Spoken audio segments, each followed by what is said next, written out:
오늘 강의는 조선시대 경남의 유학이 어떻게 흘러왔는가, 거기에 대해서 말씀을 드리도록 하겠습니다.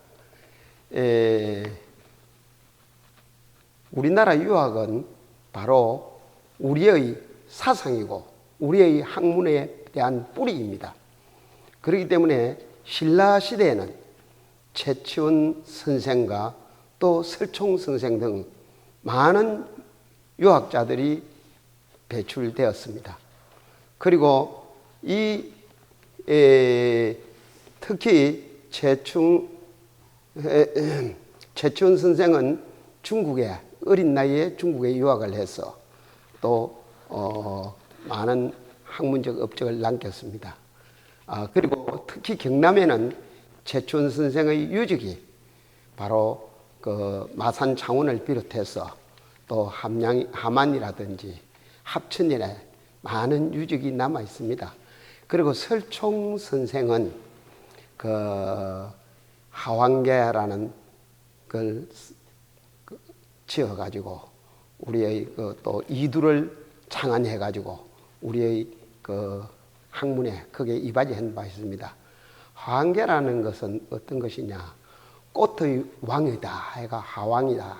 이것에 가서 모란이 왕꽃이고, 왕꽃인데 꽃을 의인화해가지고 모란이 왕이고, 아침을 또 사랑스러운 장미가 있고, 또 충직한 할미꽃이 있는데, 처음은 장미꽃을 좋아했다가 나중에 충직한 그 할미꽃을 더 좋아해서 할미꽃의 그 충직성을 받아서 그 도리를 바로 해서 올바른 정치를 해야 된다 하는 것도 이와 같은 우리의 설화가 있습니다.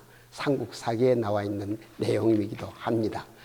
그리고 우리 유학은 비록 중국의 학문이라고 하지만은도 그것은 요임금과 순임금, 탕임금 뭐 이래 전부 다 해가지고 공자로 이어지는 또 주자의 성리학으로 이어지는 그런 학문 계통을 받고 있습니다만도 순임금과 탕임금도 동이족이다라는 설이 있고, 그렇다면 공자도 바로 우리의 동이종일 것이다 라고 볼 때 우리 민족의 학문적 근간이고 뿌리라고 하지 않을 수가 없다, 이렇게 볼 수 있었고, 특히 유학은 그 신라시대를 거쳐가지고 또 다음은 또 고려시대에는 최충의 구제 학당이라든지 또 최승로 선생이라든지 또 고려시대에 볼 때 김부식 선생이라든지 또 그 뒤에 고려 말에서는 안양 선생에 의해서 중국으로부터 주작이 수입돼 가지고 주작을 처음 도입해 가지고 우리나라 유학에 크게 발전하는 계기가 되었고, 또 조선시대에는 유학을 국거로 정해서 3대 정책인 유교정책, 농본정책, 4대주의 정책, 이 3대 정책 중에 하나가 유교입니다. 유교가 크게 번창을 하면서 유학이 크게 발전하는 계기가 되어 왔습니다. 그리고 안양의 뒤를 이어서 정몽주 선생이라든지 길재 선생이라든지 이러한 학맥을 가지고 있으며, 그 뒤에는 조선시대는 천필제 김종직 선생이라든지 또 김종필 선생의 제자인 환원당계 김경필 선생이라든지 또 일부 정력창 선생이라든지 이런 분들에 의해서 유학이 크게 발전하는 계기가 되었습니다. 그래서 유학의 학맥을 우리가 한번 살펴본다고 할 때 우리가 유학은 신라와 고려는 불교를 국교로 하고 있었기 때문에 유학의 진흥에 국가적 크게 발전을 그렇게 기하지는 못했습니다.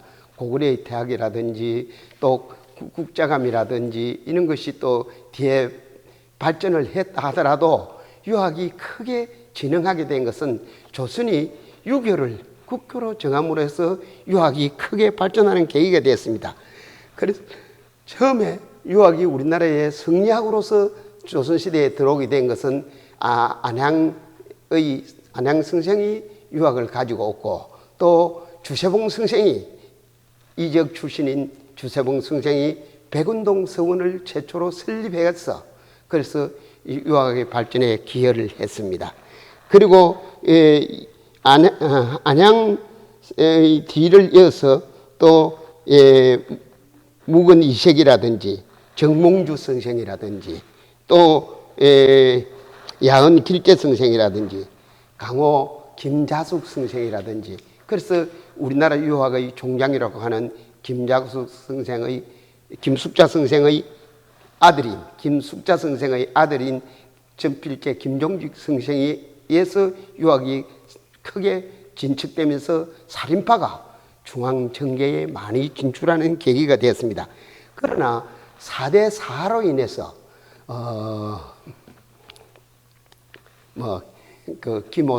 무호사라든지 김호사라든지 을사사라든지 이런 사에 의해서 또 우리 사림이 또 유학이 크게 후퇴했다가 다시금 유학이 또 발행되는 계기가 되었습니다.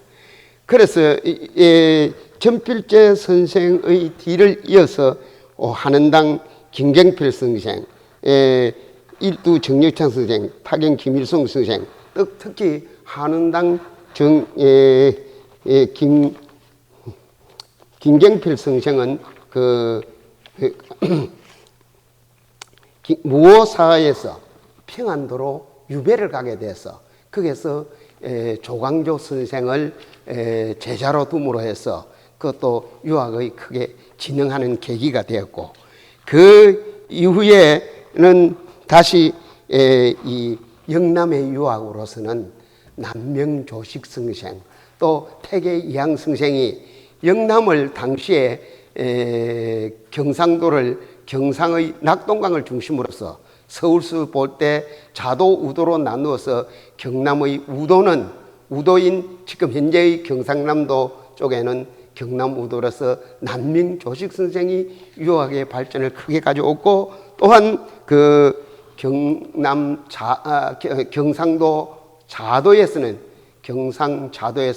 태계 이항 선생에 의해서 조선시대의 유학의 양대 산맥으로서 크게 우리나라 유학의 발전을 기여했고, 특도 율곡 선생이나 또 우계성원 선생은 기호학파로서 또한 충청도를 비롯해서 전라도, 충청도, 또 경기지방 이런 데서 비롯해서 또 기호학파가 또 발전하는 계기가 되었습니다. 그래서 우리나라의 한교에서 배양하고 있는 유림을 한번 분류를 해보면, 한교에서 배양하고 있는 유림이 우리나라에 18현이 있습니다. 이 18현에 대해서 우리가 한번 유림의 내용을 한번 살펴볼 때,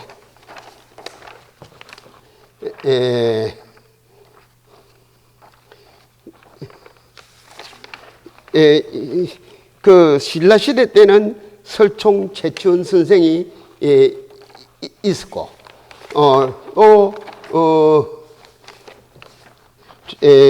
고려시대 때는 안양가 정몽주 선생, 또 조선시대 때는 14명, 김경필, 정력창 선생님을 비롯한 14명이 있었는데, 이 18분을 지금 한교에서 종행을 하고 있습니다.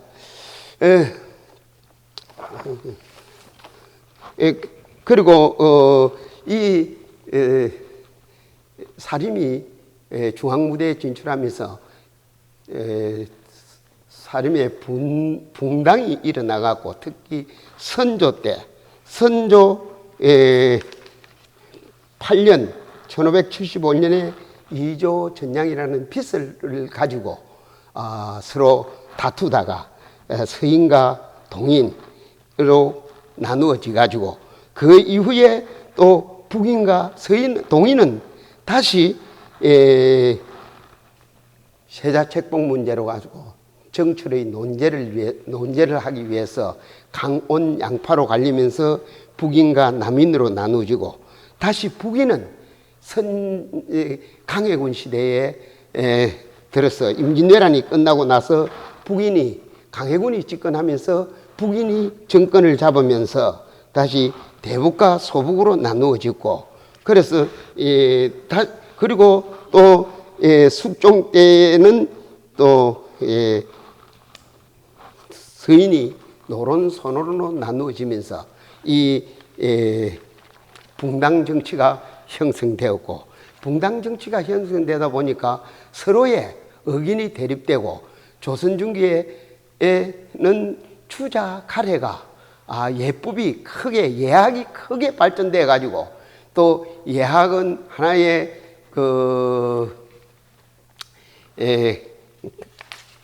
기해예송과 갑인예송 이 두 예송 문제가 일어나면서 예학이 크게 발전되는 계기를 가져왔습니다. 그래서 예학에 대해서는 영남학파에 있어서는 조식성생이나 태계 이황성생이 예학을 중심으로 해서 예학이 발전되었는데 이 영남학파의 예학은 후에 이 정구선생에 의해서 오선생 예설루편이라 해가지고 정구선생에 의해서 예학이 발전되고 그 뒤에 장영강 선생, 허목 선생으로부터 예학이 발전됐습니다. 특히 허목 선생은 이 지역과 굉장히 우리 창원 지역과 굉장히 연관성이 많은 분입니다. 정구 선생은 한강 정구 선생은 바로 함안 군수를 하면서 함주지를 만들었고 또 마산에 또 회원서원을 건립하기도 했고 그래서 많은 학자들을 배출시키면서 그 제자인 허목 선생은 또 창원의 달천정을 중심으로서 많은 유적이 남아 있습니다. 그래서 이분들이 영남의 예학을 발전시키는 계기가 되었고 특히 예학은 특히 호남 기호학파가 예학의 큰 발전을 가져왔습니다. 그것은 사계 율곡 성생 율곡 선생에 대한 경몽욕이라는 책이 있습니다. 율곡 선생의 경몽욕일에 부록에 제2초라고 해갖고 제사 지내는 방법을 갖다가 잘 설명해 놨습니다. 그리고 또 율곡 선생은 기호학파입니다.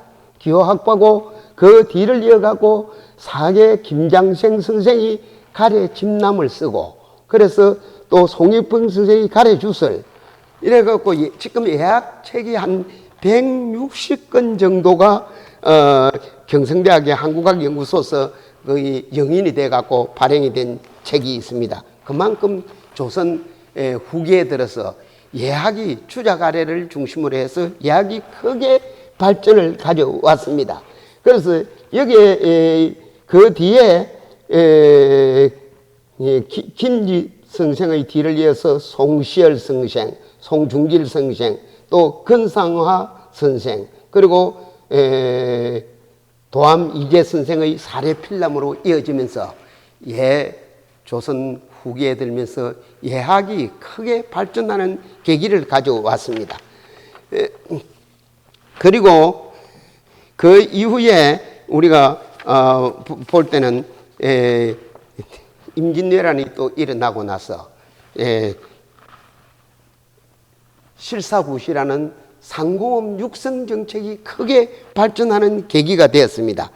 농업은 본업이고 그 당시에 조선시대의 국교 3대 정책이 바로 유교 정책이고 농업 정책이고 사대주의 정책이었기 때문에 이 조선시대의 통상 정책은 상당히 상공업을 멸시하는 그런 정책이었습니다.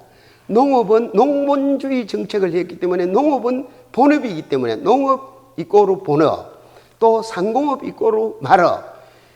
상공업이 농업보다 더 발전되면 본말이 전도된다고 해서 상공업이 발전을 억제시켰습니다. 그래서 그 정책이 통상을 억제하기 때문에 상공인들을 천시했고, 상공인들을 천시하다 보니까 가거에 응시도 할 수 없도록 했고, 또한 상공인들은 본인만 가거에 응시할 수 없는 것이 아니라 그 자녀들도 가거에 응시할 수 없었습니다. 그래서 상공업이 발전할 수 없다. 그러면 상공업이 농업보다 더 발전하면 본말이 전도되는 것이다. 본업이 농자 천하지 대본이니까, 본업이 농업이니까 농업은 숭상해야 되지만도 농업은 본업이기 때문에 발전해야 되고, 상공업은 말업이기 때문에 농업보다 더 발전되면 본말이 전도되는 것이다 해서 그렇게 해서 상공업 억제 정책을 하다 보니까 오히려 외국과의 통상이 없는, 또 국내 상공업의 발전이 없다 보니까 임진왜란이 일어나고 나서 참 경제적으로 큰 파탄을 맞게 되었습니다. 그래서 뜻있는 유학자들이 실학을 중요시해 갖고 상공업을 육성시켜야 된다. 이 정책이 바로 실학이 태동이 되게 됐습니다. 또 특히 실학자, 초기의 실학자로서는 지봉, 이수광 선생의 지봉유술에 보면은 말이지, 송나라, 원나라 이전에는 둥근 부채가 사용되었는데, 이 둥근 부채보다는 일본에서 나온 접는 부채가 대유행이 됐다 하는 것이 있습니다. 그때 벌써 중국에서 둥근 부채가 사용해갖고 우리나라는 둥근 부채 사용하는데, 그 부채가 일본으로 건너가면서 바로 접는 부채를 해서 편리하고 간단하게 사용할 수 있는 부채, 요즘은 선풍기도 되고 에어컨도 되겠습니다만도 그 당시에 부채가 바로 일본으로 건너가면서 접는 부채로 돼가 접는 부채가 유행이 됐다고 하는 것은, 그것만 보더라도 상당히 일본은 자원의 상공업에 대해서 관심이 많았다 이렇게 볼 수 있는 것이고, 또 그 다음에 연암 박지원 선생은 열하일기에서, 열하일기 옥감야에서 허생전에서 나옵니다. 허생이라는 선비가, 가난한 선비가 남산 묵적동이라는 초가집, 비바람도 제대로 막을 수 없는 허름한 초가집에서 살고 있다가 매일 독서만 하다가 보니까 부인의 싹바느질을 해서 그렇게 해서 먹고 사는데 너무 힘이 들었습니다.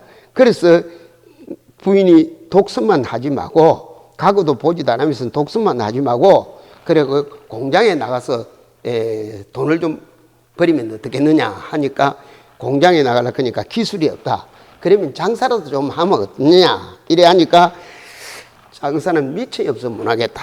그래서 하루는 그 부인이 울면서 참 그렇게 애원 경제적 어려움을 이야기를 하니까, 이 허생이라는 가난한 선비가 그때 책을 덮어놨고 장안의 제일 부자인 변부자라는 사람을 찾아가서 1만 냥을 빌려가지고, 안성이 그 당시에 삼남지방에서 올라가는 제일 중심지였습니다. 과거 응시를 보려고 하면 안성을 통과를 하고, 안성에서 모든 물건을, 삼남에서 올라오는 물건을 집산지였습니다. 그래서 안성에 가서 과일을 매점배송해갖고 엄청난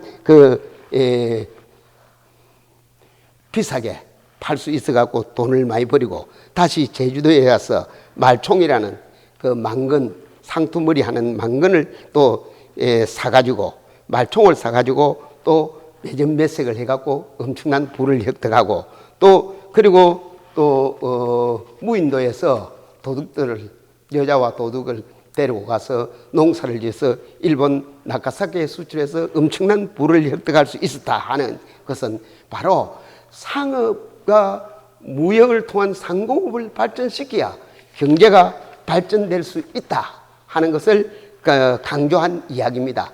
그래서 그 이전의 유학이 성리학이었다면 이제 실학은 바로 상공업의 육성을 통해서 경제적 부를 형성시켜야 되겠다. 그러한 그 통상 정책에 대해서 주장을 했고, 특히 박제가 선생은 북학위에서 외국과의 통상만이 우리가 잘 살 수 있는 길이다 이렇게 주장을 했습니다. 그래서 이 박제가 선생은 우리가 아담 스미스를 경제학의 아버지라 시조라 이렇게 이야기하면서 자유무역론을 서구에서 제창했다면 우리는 동시대에 바로 박제가 선생이 북학위에서 자유무역을 주장하면서 경제적 부를 부강한 국가를 건설해야 되겠다 이렇게 주장을 했습니다. 그렇다면 사상적 맥락에서는 서양의 무역 사상이나 우리의 무역 사상이 동일한 사상을 가지고 있다 이래 보겠습니다. 박제가 선생은 북학위는 아담 스미스의 국부론과 동시대에 나왔습니다. 그래서 당 건국지 대표 왈빈이라 오늘날 우리나라의 가장 큰 근심은 바로 가난인데 하위구빈이고 가난은 어떻게 해서 구할 수 있겠는가? 그러니까 왈통 중국 이인이라 중국과의 자유로운 통상을 하면은 자유로운 통상을 하면 우리가 가난에서 벗어날 수 있다라고 주장한 것은 바로 자유무역주의를 대표한 사상이다 이렇게 볼 수 있습니다. 그리고 19세기의 중반에 들어서 서세동정 서양의 문화가 동양으로 침범해 올 때 바로 하서 이항로 선생 위정척사학파입니다. 이항로 선생은 피지위물 저들이 서양인들이 만드는 생산은 생어수의 손으로서 만드는 제품이고 공산품이다 이 말입니다. 또 하루를 일개유여 하루에 만들어도 얼마든지 남아 쓸 수 있도록 많은 생산을 할 수 있는데 아지위물 우리의 생산 물품은 산어지이다. 농산품이다. 땅에서 나오는 생산품이기 때문에 1년 내대 세계 부족 1년 내도록 만들어도 이것은 부족하다. 그렇기 때문에 우리는 그들하고 자유로운 무역을 하게 되면 가난할 수밖에 없고 그 농산물을 주고 공산품을 사고 오는 것은 우리는 가난할 수 없고 그들은 부유할 수밖에 없다. 그래서 자유무역은 안 된다. 이것이 서구의 리스트가 독일의 리스트가 영국의 자유무역에 대항해서 보호무역을 주장한 것과 같이 우리도 외국과의 자유로운 통상을 하면은 우리가 피해를 보니까 통상을 하지 마자. 이렇게 돼서 이것은 바로 그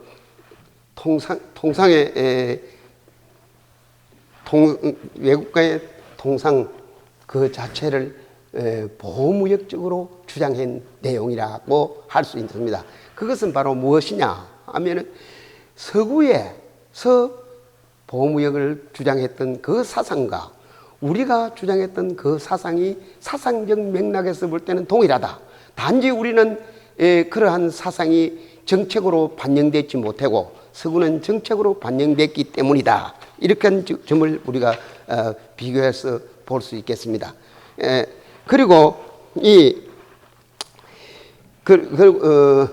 얼마죠? 10분 남았어. 그리고 영남의 학파인 남명학파의 그 흐름을 살펴볼 때 이 남명 학파는 경남의 하나의 정신이고 경남 사상의 뿌리이다 이렇게 볼 수도 있습니다. 이 남명학파는 남명 선생은 합천에서 태어났습니다. 합천에서 태어나서 과거를 한 아버지를 따라서 그 서울에 가서 살기도 했습니다. 그러다가 또다시 자기 처가인 김해에 신산서운 산해정을 지어가지고 신산서운에서 또 있었고, 많은 제자들을 신산서운에서 길러냈고, 또 합천에 다시 내룡정 용암서운에서 제자들을 길러냈습니다. 이때 남명의 제자인 그 내암 정인홍 선생을 이때 만나게 되었습니다. 그리고 또 후에는 산청에서 덕천서원을 해서 산천제를 지어가지고 제자들을 많이 길러냈습니다. 그래서 말년에는 산천에서 돌아가게 되었습니다. 그리고 이 남명선생의 그 어떤 남명선생의 시라는 것은 남명선생의 어떤 사상과 정신이라는 것은 경의사상이다 해갖고 자기는 경의사상을 중심으로 한 학문 연구와 학술의 저서보다도 학문을 연구한 그것을 올바르게 사회에 실천해야 되겠다.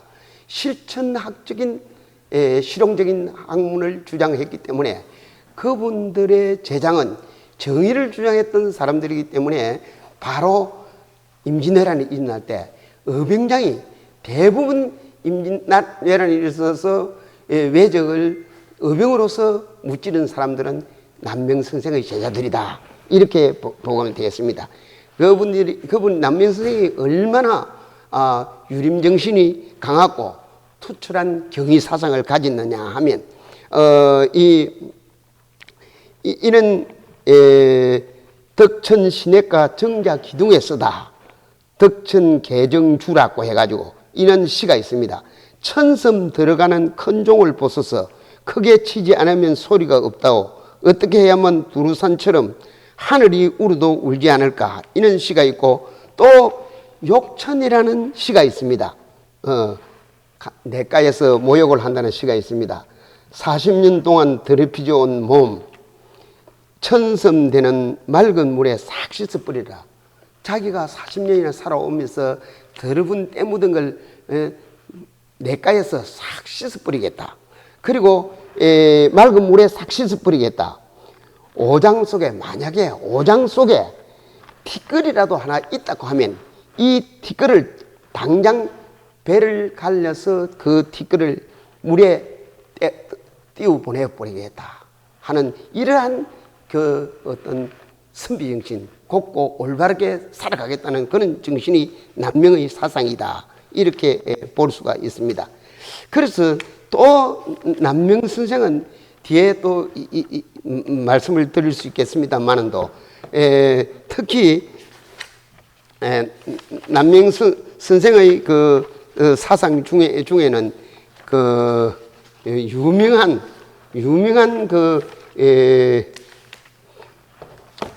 그게 그 단성 현감의 사직소라는 단성소가 있습니다. 단성 현감의 사직을 하면서 남명 선생이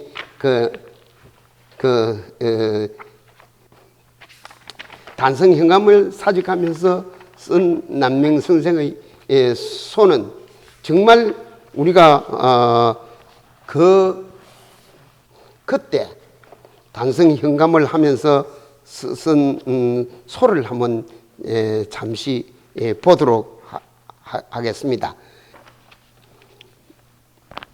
단성 현감의 단성 소에 대한 을모 사직소라고도 하고 단성 현감 사직소라고도 할 수가 있겠습니다. 거기에 보면 명종의 전하는 국사가 그릇된 전하의 국사가 그릇된 지 오래다. 나라의 기틀도 하늘의 뜻도 백성의 마음도 오래전에 멀어져 버렸다. 명종의 어머니인 중정왕후가 석정하는 동안 이 중정왕후를 하나의 궁중에 깊숙한 가부로서 평가했고 또 명종은 하나의 고아로서 외로운 고아로서 표현하면서 100년 동안 벌레가 깔아묵었고 나무에 벌레가 깔아묵어서 곧 그 나무가 쓰러질 것 같으니까 이것을 갖다가 나라가 이정형이 됐으니까 좀 올바르고 바른 정치를 하도록 해야 되겠다고 하는 그러한 소를 올렸습니다. 그래서 하나의 섭정을 하는 문정왕후를 가부에 지나지 않고 또 선왕을 고아로서 1000가지 100가지의 천재와 억만갈래의 민심을 어떻게 수습해 나가겠는가 하는 그는 아마 그 시대로서는 어느 누구도 이야기할 수 있는 이야기할 수 있는 그러한 두려운 말씀을 하셔가지고 그래도 그 시대에 생명을 걸고 국가에 올바른 정치를 하기를 기대했던 분이 그 유림정신이고 또 남명승생의 사상이다 이렇게 볼 수가 있습니다. 그래서 이 남명의 제자 남명승생의 제자는 특히 보면 이 덕계 오건 선생은 산청분입니다. 산청 출신인데 오건 선생은 그 동강, 한강, 양강이라고 하는 그 성주 한교의 그 교수로 있을 때에 제자를 길러내가고 이분들이 뒤에 한국의 유학을 크게 발전시켰다 이렇게 볼 수가 있겠습니다. 그리고 수당 최영경 선생도 남명 선생의 제자로서의 영남의 그 유학 발전에 크게 기여를 했고 내암 정인홍 선생도 남명 선생의 가장 수제자로서 남명의 정신 그 남명 선생이 항상 자기가 간직하고 있을 때 경의금이라 하는 칼은 내암 정인홍 선생한테 주고 또 성승자라고 하는 방울을 차고 다니는데 그 방울은 자기 손서인 솔려사인 손서인 김우홍 선생 동강 김우홍 선생에게 줬다고 합니다. 그 정도로 그분들은 어디까지나 정의를 위해서 실천하는 그런 올바르게 살아가겠다는 그런 실천력을 가진 사람들이었습니다.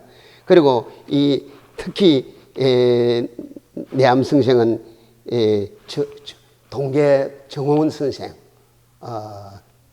남한산성에서 할박자살을 기도했던 병자호란 때 기도를 했던 그 동계 정호원 선생이라든지 강영문 선생, 임진부 선생 그런 도촌 조응인 선생 또 문경호 선생 이런 많은 분들을 의병장들을 배출시키고 또 합천과 성주 고랭등지에서 의병 활동을 크게 일으켰던 분이 내암 정인홍 선생과 그의 제자 모두가 남명 선생의 제자다 이렇게 볼 수 있습니다. 동강 선생이나 한강 선생도 역시 많은 제자들을 길러내기도 했습니다. 그러면 근래에 와서는 근대에 들어와서는 경남의 유림 항맥을 살펴본다면 한 3가지 정도로 구분할 수 있습니다. 경남의 동부 지역에서는 김해 부사로 부임을 했던 그 경기도 포천 출신의 성계 허전 선생이 많은 제자를 길러내서 그의 제자분들이 뭐 노상직 선생이라든지 박치복 선생이라든지 김진호 선생 많은 제자들을 길러냈기 때문에 이 근래 한국 근세 우리나라 유학에 크게 진흥하는 계기가 되었고 경남 서부 지역은 노사 기정진 성생을 아마 기호학파에 해당했습니다. 호남을 연구하는 노사 기정진 성생의 학맥이 경남에서 크게 발전하기 시작했습니다. 특히 간제 전우 선생이라든지 또 노백현 정재구 선생이라든지 또 조성가 선생이라든지 이런 선생들은 바로 노사 기정진 선생의 학맥을 이어받아가고 건세에 크게 경남의 학맥이 진행되는 계기가 됐고, 경남 북부지에서는 한주 이진상 선생이나 사면 장복추 선생의 학맥이 또 많이 발전이 돼 학맥을 이어가지고 건세 경남의 학맥을 이었습니다. 각종석 선생이라든지 허유 선생이라든지 장석영 선생이라든지 이런 분들이 거기에 해당된다고 할 수 있겠습니다.